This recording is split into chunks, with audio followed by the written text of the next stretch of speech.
Before we get into that, please, Samuel Taylor has been an ardent viewer of Kwesa TV. I mean, he loves Kwesa TV. He's been watching us all along. What's your favorite show? I didn't even know about it. So, Samuel, what's your favorite show? He disclosed it to me this morning. I have to ask him, what's your favorite show, Samuel? You better choose properly. Yeah, I have to roll. Yeah, I do watch it sometimes, but I do normally watch Center Circle. Diego, yeah. It's okay. Diego's family, so we'll let that slide. Yeah. So please, we are asking you to vote for him. It's www.futurestars.worldremit.com. Please go there, vote for him. Make sure the Manchester fan gets to go to us now. All right. Yes. Anyway, so it's time for us to get into Tech Talk, and every Thursday we bring you this wonderful episode of how to know and learn things about the world in technology. All right, so a lot of things we share with you here. So we've been talking about, so actually, this month is Cybersecurity Month. Okay, we are celebrating here in Ghana and elsewhere. And we've been talking about BEC, basic email compromise. We talked about SIM swap fraud. This time around, I have once again Sherrif Issah, who is the information and cybersecurity consultant with Digital Jewels Ltd, and of course a member of the IIPGH, joining me again today to talk about another interesting conversation with regards to cybersecurity. Today, we are talking about phishing. Or a different one. This is phishing in the world of technology, and it's spelled differently. But he's going to give us more details into that because he's a guru, he's a champ when it comes to that. Boss, welcome once again. Thank you. I'm tempted to look like this because... let me tell you, today, okay. Because of the height issues, I decided not to wear any footwear. Oh. So I'm barefooted here. Oh, but you're wearing something now. Anyway, I like my height. Let's remain like this. Okay, once again, you're welcome. Okay, thank you. So we're talking about phishing. Yeah. What is phishing? Okay, as you rightly mentioned, this phishing is not related to the water body, let me put it this way. Exactly. They are just homophones. But this our phishing is spelled P-H-I-S-H-I-N-G. And when we say phishing, it's basically the process of deceiving someone to share sensitive information with you through electronic means. Okay. It usually happens via email, but also takes place via text message and on social media. Okay, so this is beginning to look a bit like the BEC put in there in the phishing. Okay, the phishing is a tool used in the business email compromise. Okay. So it's a tool people use. So it's just acquiring the information through electronic means. Exactly. And that could also account for SIM swap because they also take your information. Exactly that. Okay, exactly. All right. So what is the motive behind this? Okay, before I proceed to that, let me share some statistics with you. Okay. The official annual cybercrime report from Cybersecurity Ventures, the 2019 report, it says that over 90% of successful cyber crimes and data breaches were as a result of phishing.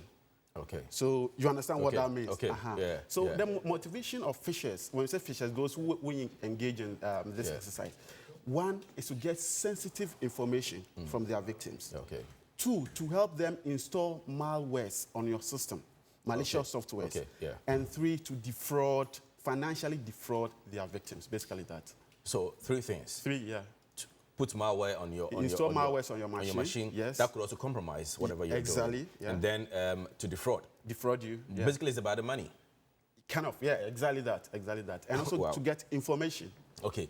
How can you detect this if somebody's trying to phish you, if I should say? Okay. Maybe if we can have sample phishing, then I can use that. So let's try with this one. So this like a bank. So it says, dear customer, according to our records this month, your registration for our Guaranteed Trust Customer Digest monthly bulletin has been processed, and this comes with a monthly charge of 11,450 naira.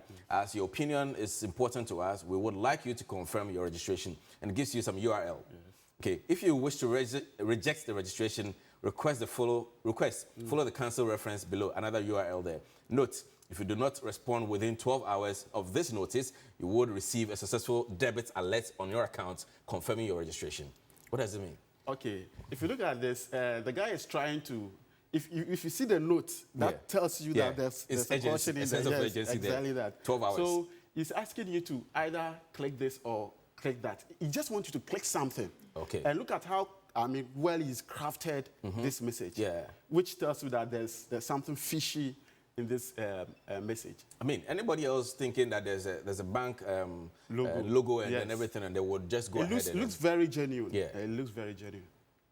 So what is wrong about this? Okay. One, it may look genuine to you if indeed you are a customer of this bank. Okay. And this message well crafted in the tone, in the structure of this bank. As I said, they don't act in a vacuum. They feed on information. So if you see this, but say, okay, maybe let's see other samples and we get into that discussion. Okay, so this, another. It says, following your application for a position with the United Nations, please find the attached e-interview and personal history form for you to fill and return. You're also required to send scanned copies of your necessary certificates showing your qualifications, along with your completed e-interview with a personal history form to that email account there, estaff@un.cr.org, on or before 28th of July 2018. Do include a phone number, preferably cell mobile, that you can be contacted at all times for additional information or notification, and indicate the post you are applying for in your response. For those that may find this email after the deadline, 28 July 2018, should contact another human resource at uncrd.org with their complete forms and necessary certificates for possible consideration. Thank you. Best wishes. Kwekujos Information and Logistics, United Nations Center for Regional Development, Nangono, Nakama, and on and on and on, in Japan. If you look at this mail, it looks genuine. If it depends on the recipient. If you've not applied any job within the UN environment, maybe you may go away with it.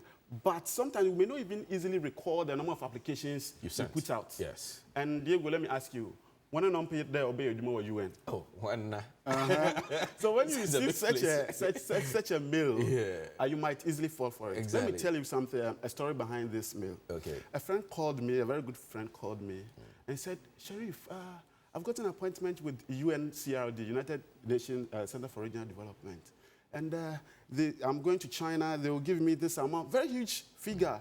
My wife will be catered, she'll be giving some money, my children, they will take care of their education. I was like, wow, okay, Big. That's big. So later on I called my friend because he told me the time he'll be going. I was like, okay, so how did you manage with the interview? And he said, oh, he didn't even go for interview, and they took him. I was like, okay. UN doesn't do interviews. Yeah, so he told me, you'll be going, give me a time you're going. I called back and was like, this guy said, he's no more interested in the job. So it was after that I received, this is a personal message I received. Oh, okay. So after that I received this message and I was, it was when it occurred to me that he was almost scammed. Either he was scammed because he wasn't willing to disclose whatever happened.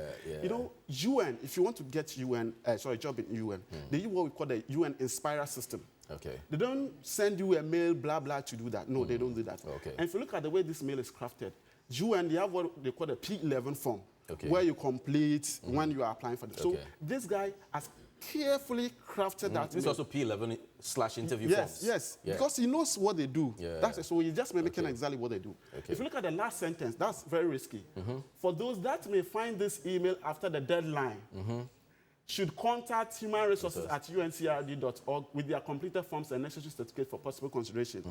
Which So HR will do this. Still give you a consideration even after deadline. Exactly that. Interesting. Exactly that. And mind you, UNCRD, their email address or their website is uncrd.or.jp, Japan.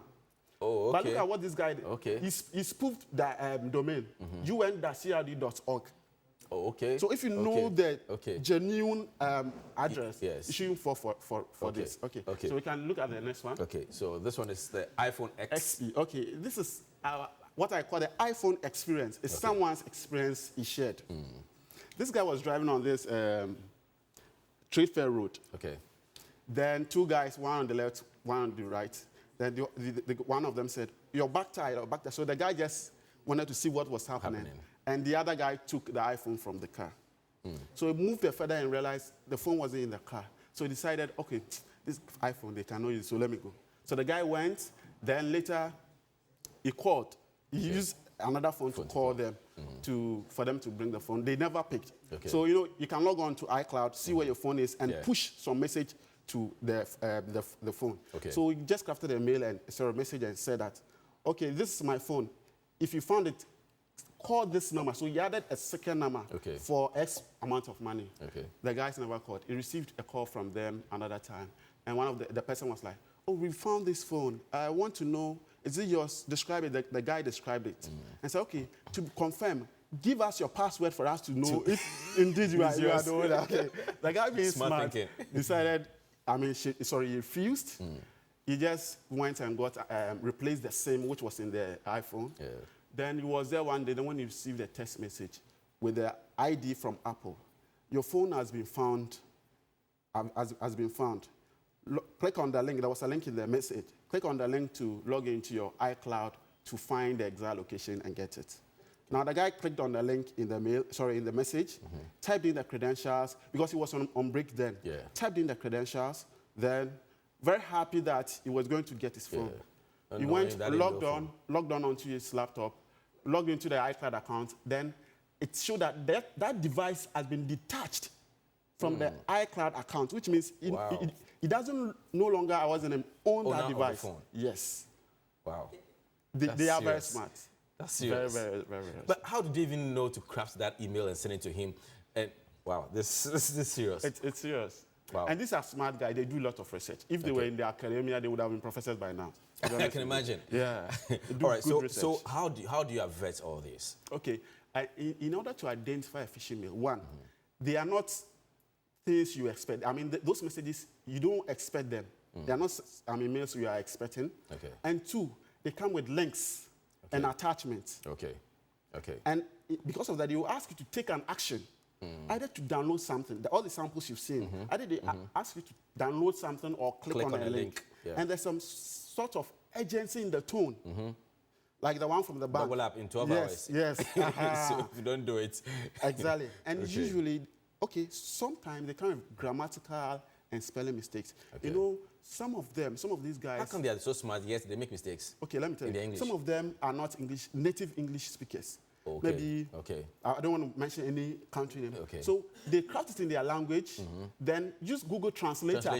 So the translation wouldn't be that exact. Exactly. That's why usually it's in that regard. But take note, this is a very big industry. Don't be surprised to see an English professor in the syndicate. So don't always think that if you see grammatical error or you should be seeing those things. You might not see some of them in that. All right. So we should carefully watch the links that is sent, and then the English, of course, could also be wrong and all that. All right. So in a wrap, but let's sink in the BEC, the SIM fraud bit where they pick also your information and the phishing. How does this relate in a way? Okay. With the phishing is a means of obtaining your information. To perpetuate any other good, to perpetuate any other fraud. Phishing is needed to hack you. Phishing is needed to compromise your account. So it's just a tool, just to solicit information from you. Information that you cannot gain outside any other means. It gets to you for you to convince you to provide that information for you to perpetuate that. So with the instance about the second one that we talked about, the the iPhone bit, could he have possibly changed his password on the iPhone, on the iCloud rather? You mean the guy? After the theft of the phone? He could have done that.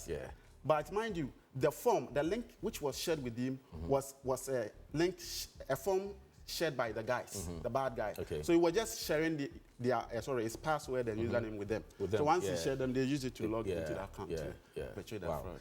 Even if he had changed the password, it still wouldn't have mattered. Because at that moment, they would have. They would have. All right, thank you very much, Sherrif. It's been very educative. We appreciate your coming every time. Sherrif Issah is information and cybersecurity consultant with Digital Jewels Ltd and also a member of the IIPGH, and is being kind enough to be with us throughout the entire 3 weeks of this month of cybersecurity awareness and teaching us about BEC, talking about SIM swap fraud, and of course today we went into phishing. And as I said, it's not the one we go to see with. Though there's a hook that comes with it. They're just trying to hoodwink you and then get your information, your PIIs, and they use it to do other things that is unworthy. So be careful out there, and then take note of all that he said with regards to how to safeguard yourself from being phished, quote unquote. All right, so it's a wrap on the Tech Talk. Don't forget, the video will be live on YouTube. Look for Tech Talk with Diego, and of course, you can get to listen to everything else that we've done in the past. And don't forget to subscribe as well. My name is William Diego Parker-Benin. It's a wrap on the Tech Talk, handing you back to Agnes to continue with the show. You can't hand it back to me. There are no cameras.